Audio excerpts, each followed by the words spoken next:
As far back as I can remember, I always wanted to be a gangster. To me,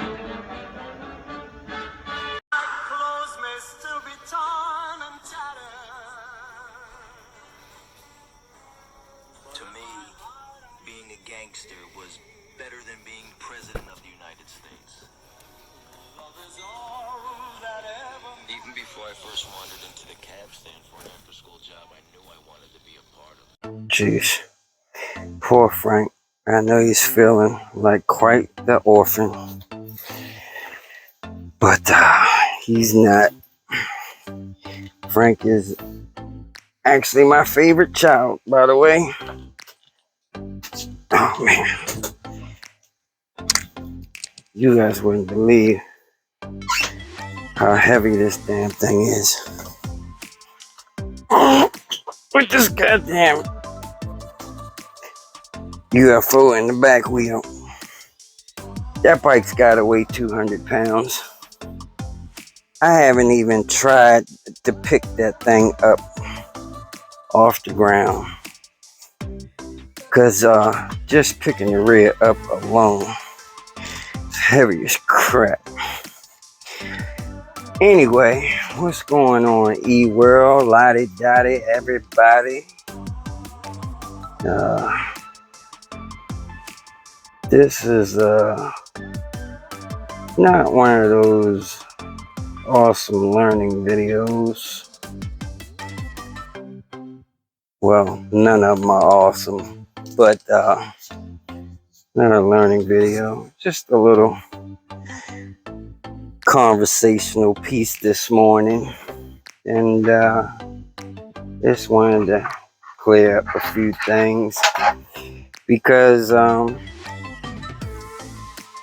it seems as though when it comes to, you know, YouTube or whatever, Facebook, Instagram, all those platforms, you can't do any of that without getting some kind of hate.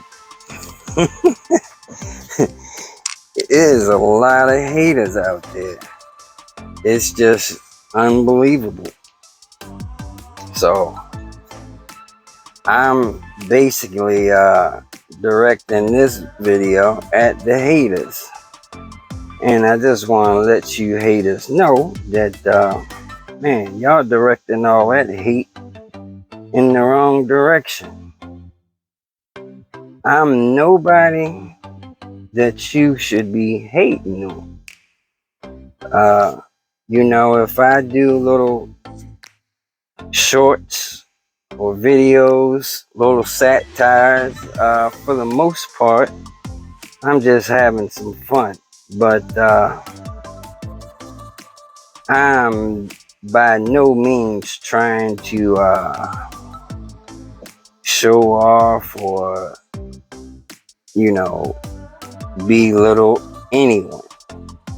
Because anyone that knows my channel, or, you know, me from my channel and have been with me for a little while, know that I started off rough and tough just like everybody else, and I'm still struggling rough and tough.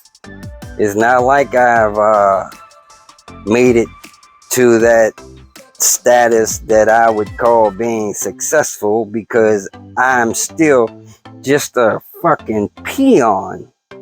A fucking peon in this Ebike YouTube game. I only got 1,000 subs, man. So, yeah. I'm fresh out the set. I have no reason to feel like I can brag or boast about anything when it comes to YouTube and my e-bike channel. It's been a hell of a struggle just to get to that 1,000 subs, man. You know, I started out in the e-bike PEV world just like most people. You know, I started from the bottom and I'm still at the bottom. I'm just, you know, I'm out of the soot, you know. I actually can see some daylight, but I'm still at the bottom. And as I tell most people, I started out in this e-bike industry, as you would call it, with a damn skateboard. That was my first PEV. I had a Meepo V3, and I still have that skateboard. Actually, it's right there. But I broke the original board, and I replaced the board on it, but that's still a Meepo V3. Then I got, what do you call it? Varla Eagle 1. And I didn't get it free like a lot of the YouTubers. Varla was giving out Eagle 1s for people to review and test out. I paid for my Varla Eagle 1 $1,500-1,600 bucks, if I can remember correctly. And then after that, I lucked up on my first e-bike, which was Frank. And I got Frank for $450 because the guy had lost his battery, well, broke his battery, and ended up getting an insurance company to replace the entire bike and just sold me the bike itself for $450. And that started it all, you know. Initially, I had took the battery out of my scooter, which was a 52 volt, 25 amp hour battery, and I put that in the Frank, and that was it. That was the beginning to everything. All right, so enough of that. There's a whole story on my channel about that, but that's how I got started in this. And Frank was an e-bike built around all inexpensive parts. I didn't have any of the good stuff on Frank. All cheap Chinese controller, battery that was Frankenstein together, which was how Frank got his name, because everything was Frankenstein together. Yeah, just bottom of the barrel, cheap stuff. And because I knew what I knew in the electronics field, I was able to get Frank to do pretty good, even with that inexpensive stuff. So here we are today. You know, still struggling and scratching, but with a little bit better equipment. And still have a long ways to go. And some of you guys, man, this hate, you have no idea. You have no idea what I've been through to get to this point. And I don't mean just in the e-bike field, I mean in life itself. I'm not no trust fund baby. Don't have no rich parents, no rich mommy and daddy to buy me stuff. For the most part, growing up, I grew up in Baltimore, in probably one of the worst cities in the country, even though I still love my hometown. It is a ghetto from city line to city line, you know, and just surviving that city in itself, making it to be 50 was, you know, a feat. So at the same time, while I grew up there, I threw as many bricks as at the penitentiary as I could. And if you're from the streets, you know what that means. So yeah, I threw hella bricks and was one of the lucky ones that made it out. And I'm still here to talk about it. And at the same time, you know, did what I could with what I was able to acquire from that. So anyway, still struggling and scratching today. I don't live in no big mansion, you know. I'm just getting by. But I do what I have to do when I have to do it. So yeah, that's how I roll. So basically, I don't understand what all the hate is about. And I got people telling me, you know, don't do this and don't do that. Wait a minute. Wait a minute. Now, there may be valid reasons for why everybody shouldn't do what I do. But please don't tell me what I should do. Because first of all, there's an old saying, what I eat won't make you shit. Okay? So please stop worrying about what I'm doing over here, because none of that will have any repercussions on you. Okay? I know what I can do and what I can't do. And a lot of things that I do on this channel, I advise people not to do what I do.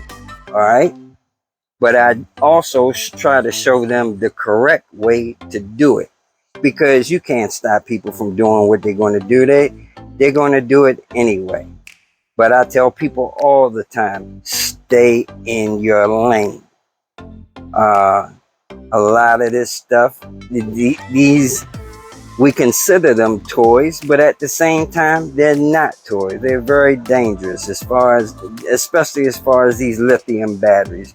Lithium batteries are highly flammable and explosive, and they will burn your house down. All right, enough with the, you know, the negativity. I just wanted to get that clear. And we're going to get back to doing what we do. It rained last night, so I take most of this stuff in at night anyway, the stuff that I need to take in the house. Of course, I don't drag all this crap in the house, but you know, all my little goodies I take in the house. But it rained, and normally I cover up stuff on my table with these little plastic things. As you can see, they weren't covered up last night because I don't know, that was one of those little rain showers that wasn't on the mat. But I want to recommend this right here. If people don't have one of these, when you have electric bike or any thing that you possibly may leave out in the rain and you don't want it to rust, this thing comes in handy for a lot of reasons. One, I use it to get rid of some of this water.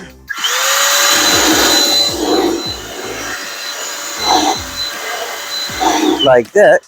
At the same time, if I ever get caught in the rain or my bike gets wet, I immediately dry it off with this high power blower. And they call it an electric duster because you can blow the dust out of, you know, stuff. It's got a real strong air blow, if that's even a word. It's pretty powerful stream of air that comes out of this thing. But yeah, so you know, water tend to creep in everything. Even when you wash your bike, water gets in little cracks, places where you'll never know it's there, and this thing will blow it out of those cracks. So yeah, man, if you can find yourself one of these, man, I highly recommend it. They're not really expensive, and yeah, they'll save, you know, save your bike from rusting up with some water that's just settled somewhere. Okay, now also something good to the channel, I guess I can say, is I'm pretty much done with my bike. And the reason why that's pretty important, because as long as I was focused on getting my bike ready, I wasn't doing a lot of filming and building on anything else, unfortunately.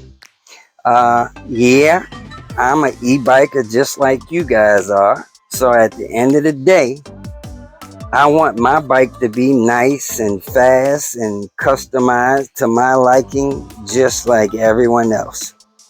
So unfortunately, in accomplishing that, I've, wasted a lot of time on this thing. And finally think I've gotten it close to a point where I'm kind of satisfied. Now, unfortunately, I've had some bad luck with shipping of various items. Now, I ordered a really high-powered controller, and that was almost like 2 months ago. And about 2 weeks ago, I'm starting to say to myself, where the hell is my controller? Why is it taking so damn long? So I finally reached out to the company, and believe it or not, these people had the nerve to tell me, sir, I'm sorry, but that is on back order, and we will ship it as soon as they're in. What? You didn't say anything about back order when I front ordered my money to you. You know what I'm saying? They didn't say it was on back order. It was going. No, they gave me a expected delivery date. So yeah, when I call and check on it, they're gonna tell me it's on back order. Okay, so immediately I canceled that and told them to refund me my money. Bad enough I had to wait a week to get my money back when they get your money immediately. How about that? Anyway, that's what it was. So now I'm like stuck between a rock and a hard place. I don't know. I haven't even ordered another one from anywhere else. I'm at the point now where I'm like, wow, what to do. And then since then, I've learned some things that I'm not even sure if I'm actually even going to still need that particular controller. I'm still going to definitely upgrade to another controller, but unfortunately, I tried to get the biggest one they had, and that may be a reason why it was so hard to get, or that it was on back order. Maybe there wasn't another idiot who ordered that particular controller. So anyway, that being said, maybe that was me. In the meantime,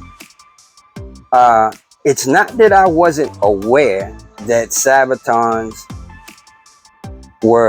they had some that people referred to as unlocked and locked Sabatons. I happened to get lucky and stumble across someone who had the software to unlock a Sabaton 72150.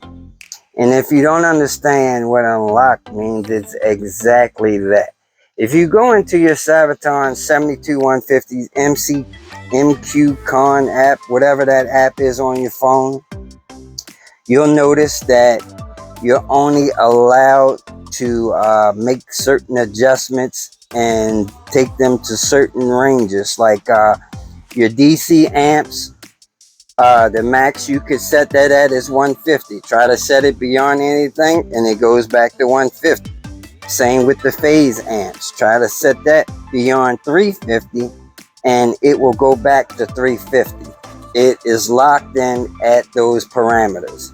Now, with the unlocking software, you're no longer limited at that 150.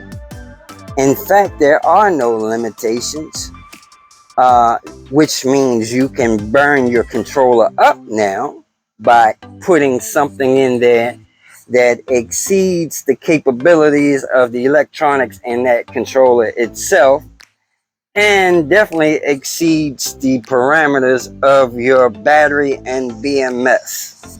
So do know when you unlock it, you just can't, just because it's unlocked, you can't put 500 DC amps in there and think your controller is going to last long like that. Nor are you going to put 1500 phase amps. All right, so you still got to be a little rational with what you put in those fields. However, you can do a lot more than what the lock version was. So, I haven't tried to see what the max was on the DC amps, and I don't want to see because I don't want to burn up my controller. However, I did set it to 220, and it was able to do 220 fine, no problem. And I pushed the phase amps up to 480 as opposed to the 350. And with that, I got quite a bit more speed. And not only that, with the other modifications that I made to my battery and my battery system in general. So right now we're up to 71 miles per hour. And I also want to say something that somebody had commented on my channel and asked, how come I'm not going over 100 miles per hour? If there's controllers that's doing 80 amps and they're going 40, 50 miles an hour, why not when you double that, your speed doesn't double? Well, it doesn't work like that, man. Same thing with cars. If you have a car that has 300 horsepower, and let's say that car can do 170 miles per hour, then you mod your car to the point where you now have 600 horsepower. Just because you have 600 horsepower doesn't mean that your car will now be able to go 340 miles an hour. It doesn't work like that.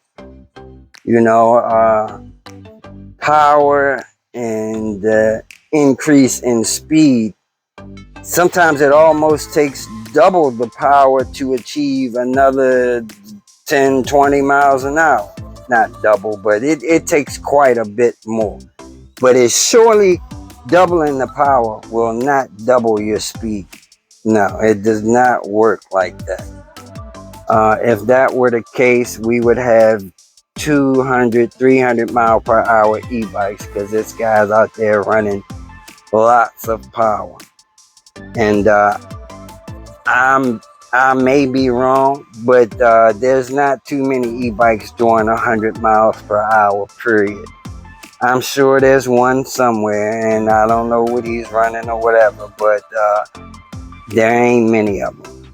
So if doubling your amps and your phase amps doubled your speed, there'd